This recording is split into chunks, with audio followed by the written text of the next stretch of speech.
Hello दोस्तों, कैसे हैं आप सब। उम्मीद करते हैं आप सभी अच्छे होंगे। दोस्तों, कल की वीडियो में हम लोगों ने गुणनखंड या फैक्टर से संबंधित जो नियम हैं और जो उसकी ट्रिक है उसको डिस्कस किया हुआ था। तो यदि अभी तक आपने उस वीडियो को वॉच नहीं किया हुआ है तो आप उसे प्लेलिस्ट में जाके वॉच कर सकते हैं। आज की वीडियो में हम लोग उस ट्रिक को कैसे परीक्षाओं में पूछे गए प्रश्नों पर अप्लाई करेंगे कम समय में, उसको हम डिस्कस करने वाले हैं। तो वीडियो काफ़ी इंपॉर्टेंट होने वाला है और आज की वीडियो थोड़ी छोटी ही रहेगी। कल की वीडियो में आपको समझाना था इसलिए वो थोड़ी सी लंबी हो गई थी। तो आइए आज की वीडियो को हम स्टार्ट करते हैं।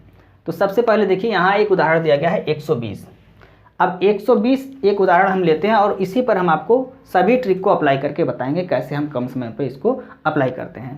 तो यहाँ पर देखिए 120 का अगर हमको प्रश्न में पूछ लिया कि 120 के सभी गुणनखंडों की संख्या, सबसे पहला क्या था टाइप, कुल गुणनखंडों की संख्या। तो सबसे पहले हम 120 का अभाज्य गुणनखंड में इसको तोड़ते हैं। तो 120 को अभाज्य गुणनखंड में अगर हम तोड़ते हैं तो यहाँ पे हो जाता है 120 और 15 अट्ठे 120, यानी कि 8 मतलब हो गया 2 पर पावर 3 और इंटू 15 मतलब 5 तियाँ 15 या 3 पचे 15 आप लिख सकते हैं। पहले 3 कर दीजिए, 3 पर पावर 1 इंटू 5 पर पावर 1। ये कैसे हुआ इसको भी हमने कल की वीडियो में आपको बताया हुआ था। 120 को आप क्या करेंगे, इस तरह से काट देंगे तो 60 आ गया, यहाँ पे 30 आ गया, फिर यहाँ पे 15 आ गया और ये 5 या 3 पचे 15 और 5, ये हो गया 2 पर पावर 3 और 3 पर पावर 1 और 5 पर पावर 1 हो गया। अब आइए हम देखते हैं कुल गुणनखंडों की संख्या। तो कुल गुणनखंडों की संख्या में हमने क्या किया था, जो यहाँ पावर है उस पावर में 1 ऐड करके और सभी का गुणा कर दिया था। तो यहाँ पावर कितनी है, तो पावर यहाँ पे है, इसको हम अलग कर देते हैं। यहाँ पे 2 पर पावर कितना है 3, तो 3 प्लस में 1 इंटू 3 पर पावर कितना है 1, तो 1 प्लस में 1 और इंटू यहाँ पर 5 पर पावर कितना है 1, तो 1 प्लस में 1, इसी को हम गुणा कर देंगे। तो 3 1 4 और यहाँ पे 2 हो गया और यहाँ पे 2 हो गया, तो 4 दूनी 8 8 दूनी 16, यानी कुल गुणनखंडों की संख्या कितनी हो गई, 16 हो गई। यहाँ काउंट कर लीजिए, ये सभी गुणनखंड 120 के लिखे हुए हैं। काउंट अगर आप करेंगे तो 2 4 6 8 10 12 14 और 16, यानी कुल गुणनखंडों की संख्या कितनी हो गई, 16 हो गई। इसको हमने आपको ऊपर लिख के इसलिए बताया हुआ कि आपको समझ में आ जाए। अब आइए दूसरा हम देखते हैं सम गुणनखंडों की संख्या। इसके लिए हमने क्या किया था, तो सम गुणनखंडों में जो घात थी, सम वाली संख्या की घात थी, उसमें हम 1 को नहीं ऐड कर रहे थे और बाकी में 1 को ऐड करके सबका गुणा कर रहे थे। तो यहाँ पर देखिए, यहाँ पे क्या हो रहा था, तो 3 को हम ऐसे ही रहने देते चूँकि यह सम पर पावर है, तो सम की जो घात है उसमें हम 1 को नहीं ऐड कर रहे थे और बाकी में हम 1 को ऐड करके गुणा कर रहे थे। तो 1 प्लस 1 और इंटू 1 प्लस 1, तो कितना आ गया 3 इंटू 2 इंटू 2, तो 3 दूनी 6 और 6 दूनी 12, यानी कितना आ गया 12। सम गुणनखंडों की संख्या कितनी हो गई, 12 हो गई। यहाँ पर आप चेक कर लीजिए, तो सम की अगर 12 है तो इसमें विषम कितने होंगे, 4 होंगे, क्योंकि टोटल 16 है। तो 4 आप विषम निकाल लीजिए, तो 1 हो गया विषम, ये आपकी विषम है, ये भी विषम है, ये भी विषम है और यह भी विषम है। बाकी और विषम आपको नहीं दिख रही है, मतलब 1 2 3 4 विषम हो गए। तो सम कितने हो गए, सम 12 हो गए, क्योंकि टोटल कितने हैं, टोटल 16 हैं। या आप सम को पूरा ऐसे काउंट कर सकते हैं, 1 2 3 4 5 6 7 8 9 10 11 12। अब आइए हम देखते हैं विषम गुणनखंडों की संख्या। तो विषम गुणनखंडों की संख्या में हमने क्या किया था, जो यहाँ पे घात है इसको हम पूरा गायब कर देते थे, कि जो सम की घात है उसको हम पूरी संख्या को ही गायब कर देते थे। तो यहाँ पे आया था आपका, बाकी जो बचा हुआ था उसमें हम 1 ऐड करके गुणा कर रहे थे। तो बाकी यहाँ पर जो विषम वाली संख्या है उस पर पावर जो है उसमें हम 1 को ऐड करके उसका गुणा करेंगे। तो यहाँ पर देखिए, इसमें हम क्या करेंगे, 1 प्लस में 1, क्योंकि जो सम वाली संख्या है उसको हम पूरा गायब कर देते हैं, यहाँ पे उसको लेते ही नहीं है। विषम यहाँ पे 3 है और 5 है, तो इसकी घात में 1 जोड़ दिया और 5 की घात में भी हमने 1 ऐड कर दिया। अब दोनों कितना आ गया, 2 और इंटू 2 बराबर कितना आ गया 4। तो विषम गुणनखंडों की संख्या कितनी आ गई, 4 आ गई। अभी हमने आपको काउंट करके बताया 1 2 3 और 4, ये विषम गुणनखंडों की संख्या है। उम्मीद कर रहे हैं आपको समझ में आ रहा होगा। आइए चौथा हम देखते हैं कुल गुणनखंडों का योगफल। अगर हमसे योगफल पूछता है तो हम क्या करते हैं, तो ये जो घात है इस पावर को हम क्या करते हैं, 0 से लेके जितना पावर है उतना तक हम उसको ऐड करते हैं और बाकी सबका घातों का गुणा करते हैं। जैसे देखिए कैसे करते हैं, अभी समझ में आ जाएगा आपको। 2 पर पावर 3 है, मतलब कि 2 पर पावर 0 प्लस में 2 पर पावर 1 प्लस में 2 पर पावर 2 प्लस में 2 पर पावर 3। चूँकि 2 पर पावर 3 है इसलिए हम 0 से लेकर 3 तक इसको ऐड करेंगे, उसके बाद गुणा करेंगे। ये आपको याद रखना है, यहाँ बीच में ब्रैकेट में प्लस रहेगा और इधर गुणा रहेगा। अब आगे क्या करते हैं, यहाँ 3 पर पावर 1 है, मतलब 3 पर पावर 0 और प्लस में 3 पर पावर 1 इंटू 5 पर पावर क्या है, 5 पर पावर 0 और प्लस में 5 पर पावर 1, क्योंकि यहाँ पर 5 पर पावर 1 है तो 0 और 1 हो जाएगा। अब इसको हम क्या करेंगे, गुणा कर देंगे इसका, पहले इसको अंदर सॉल्व करते हैं। तो यहाँ हो गया 2 पर पावर 3 का मतलब 8 हो गया, 2 पर पावर 2 का मतलब 4 हो गया और इसका मतलब 2 हो गया। और किसी भी संख्या पर अगर 0 की घात होती है तो उसका मतलब 1 होता है। तो 8 4 12, 12 2 14 और 1 15, 15 हो गया। गुणे इसको सॉल्व कीजिए तो कितना आ जाएगा, तो 3 पर पावर 1 मतलब 3 और यहाँ पर 1, 3 1 4, क्योंकि किसी भी संख्या पर अगर 0 की घात होती है तो वो क्या होता है, 1 होता है। 4 हो गया, यहाँ पर 5 और 1 6, तो 15, 15 चौके 60 और 60 6 कितना हो गया, तो 6 6 36, 360। यही हमारा राइट आंसर हो गया। अगर आप इन सभी संख्याओं को ऐड करते हैं तो कितना आ जाएगा, 360 आएगा। आप ऐड करके देख लीजिएगा। आगे हम देखते हैं नेक्स्ट टाइप क्या था, सम गुणनखंडों की संख्या। सम गुणनखंडों की संख्या में हम क्या करते थे, जो यहाँ पे सम वाली संख्या है उसमें हम 0 से ना शुरू करके 1 से शुरू करते थे, यानी इसको हम हटा देंगे।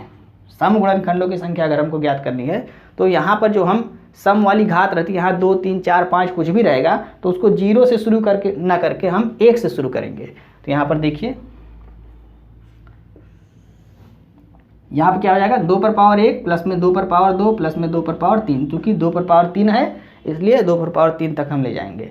बाकी अन्य को भी इसी तरह करेंगे और बीच में क्या रहेगा, गुणा। ये आपको याद रखना है, बार बार हम इसलिए कह रहे हैं क्योंकि यही आपको भूल जाएगा। अब यहाँ देखिए 3 पर पावर 0 और प्लस में 3 पर पावर 0 प्लस में 3 पर पावर 1 इंटू 5 पर पावर 0 प्लस में 5 पर पावर 1। अब इसको सॉल्व कर लीजिए तो इसका मतलब क्या हो गया, अभी हमने बताया है 8 हो गया, इसका मतलब 4 हो गया और इसका मतलब क्या हो गया, 2 हो गया। तो 8 4 12 और 2 14 और गुणे ये कितना हो गया, तो ये आपका हो गया 3 और 1 4 और गुणे 5 और 1 6। तो यहाँ देखिए 14 में अगर आप 6 से गुणा कर दीजिए या इनका 6 चौक 24 कर दीजिए और 14 से गुणा करिए, इनको आप गुणा कर लेंगे तो गुणा करके कितना आएगा, 14 चौके आपका 56 होता है और गुणे 6, तो 6 6 36 और 6 पंचे 30 3 33, कितना आ गया 336।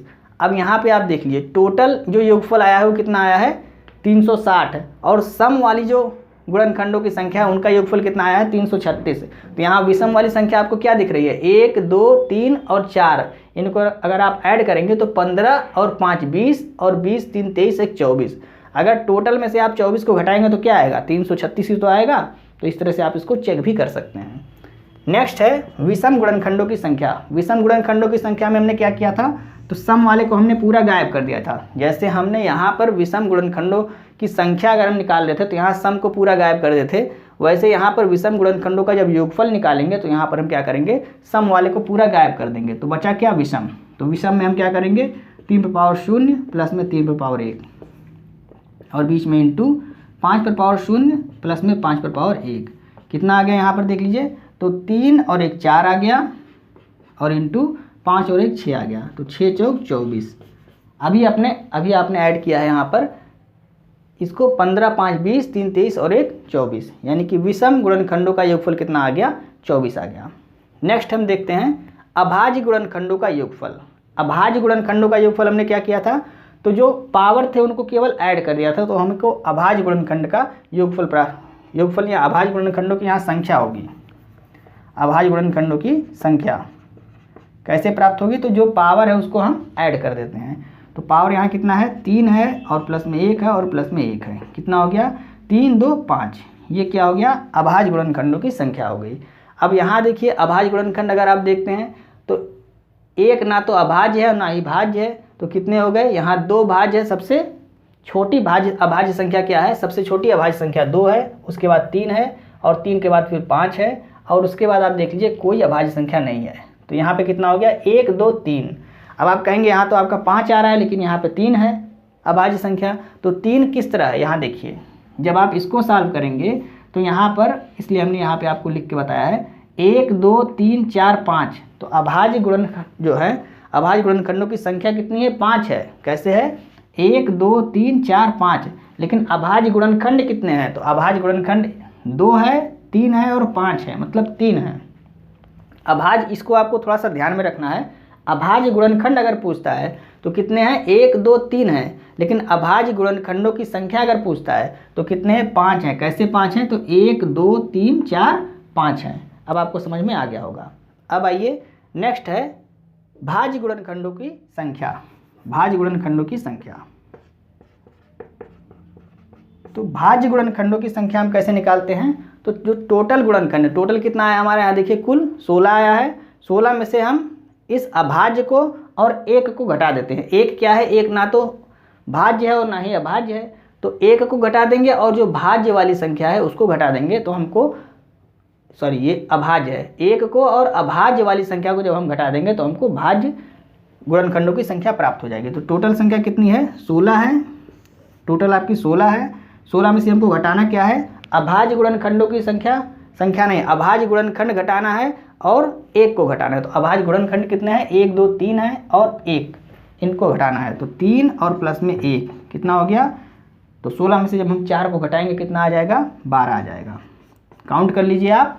यहाँ अभाज्य गुणनखंड कितने हैं? तो 1 2 3 4 5 6 7 8 9 10 11 12, यानी अभाज्य गुणनखंड कितने हो गए? 12 हो गए। तो अभाज्य गुणनखंड को अभाज्य निकल जा रहा है। भाज्य गुणनखंड की संख्या अगर आपको ज्ञात करनी है तो आप टोटल गुणनखंड है उसमें में से अभाज्य गुणनखंडों की संख्या और 1 को घटा देंगे तो आपको भाज्य गुणनखंडों की संख्या प्राप्त हो जाएगी।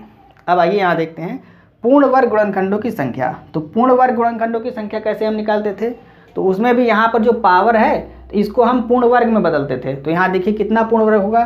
तो 2 पर पावर 3 लिखा हुआ है, 2 पर पावर 3 लिखा हुआ है। तो पूर्ण वर्ग में बदलना है, मतलब 2 पर पावर 2 हो जाएगा, 2 पर पावर 2 और इस पर पावर 1 और इंटू 2 केवल बच जाएगा। क्योंकि हमने यहाँ पर 2 पर पावर 2 लिखा है तो 1 2 बच गया तो उसको हमने आगे लिख दिया, और इंटू यहाँ पर 3 और इंटू 5, यानी इन सभी पर पावर क्या है? 1 है। हमको निकालना क्या है? हमको निकालना है पूर्ण वर्ग गुणनखंडों की संख्या। तो पूर्ण वर्ग इसमें आपको क्या दिख रहा है? यही तो दिख रहा है, 2 पर पावर 2। यहाँ पर आप 2 पर पावर 2 पर पावर 1, यानी कि ये अंदर वाली संख्या को आप 4 मानिए, क्योंकि 4 पूर्ण वर्ग संख्या है। तो 4 पर पावर 1, तो अब इसको आप काट देंगे क्योंकि ये पूर्ण वर्ग है नहीं। तो 4 पर पावर 1।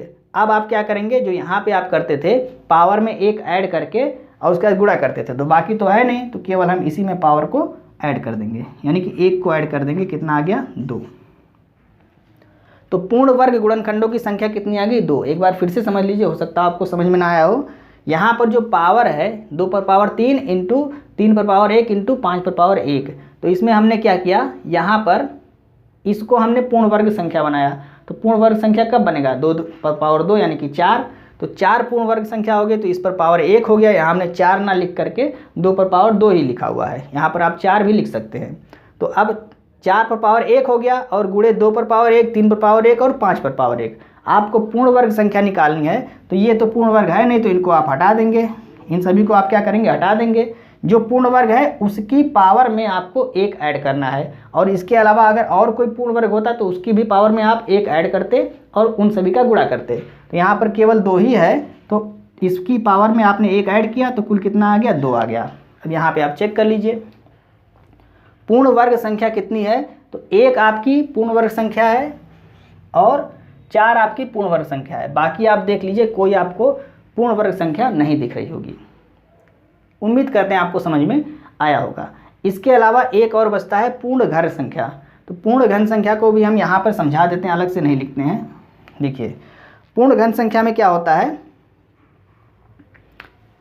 इन्हीं पावर को आप देखते हैं। इसमें आपको पूर्ण घन कौन सी दिख रही है? केवल 2 ही दिख रहा है।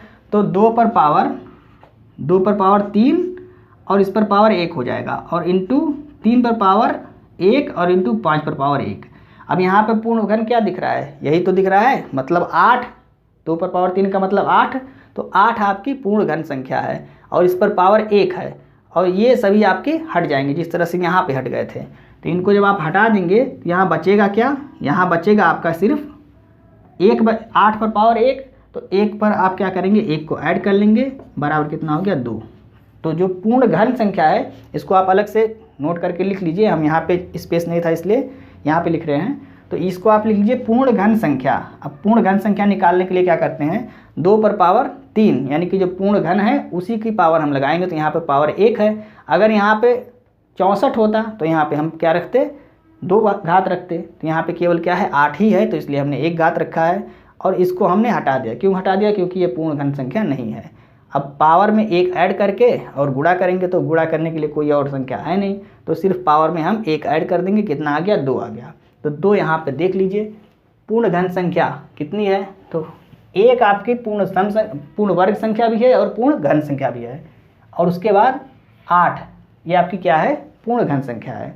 तो 2 पूर्ण घन संख्या हो गई, तो यहाँ पर देख लीजिए 2 आया आपका आंसर। तो पूर्ण घन संख्या कितनी हो गई, 2 हो गई।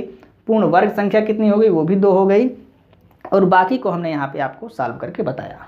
तो उम्मीद करते हैं आज की वीडियो आपको समझ में आई होगी। यहाँ पे हमने आपको थोड़ा सा जल्दी बताया, इसलिए चूँकि कल की वीडियो में हम लोग इसको पूरा एक्सप्लेन करके बताया हुआ था, उसमें समय ज़्यादा लग गया था। यहाँ पे आपका कम समय में हमने आपको इसको सॉल्व करने की पूरी कोशिश की, और परीक्षाओं में भी आपको इसी तरह से सॉल्व करना है। अगर आप खुद से सॉल्व करेंगे, प्रैक्टिस करेंगे, तो थोड़ा सा समय और कम लगेगा, क्योंकि हमको यहाँ पर भी आपको समझाना है, सिर्फ खुद ही नहीं सॉल्व करना है, इसलिए यहाँ पर भी थोड़ा सा समय लग गया। तो उम्मीद करते हैं आज की वीडियो आपको अच्छी लगी होगी। यदि आपको आज की वीडियो अच्छी लग रही है तो आप इसे अपने दोस्तों को भी शेयर करें, और वीडियो को लाइक और सब्सक्राइब करना ना भूलें। मिलते हैं नेक्स्ट वीडियो में। जय।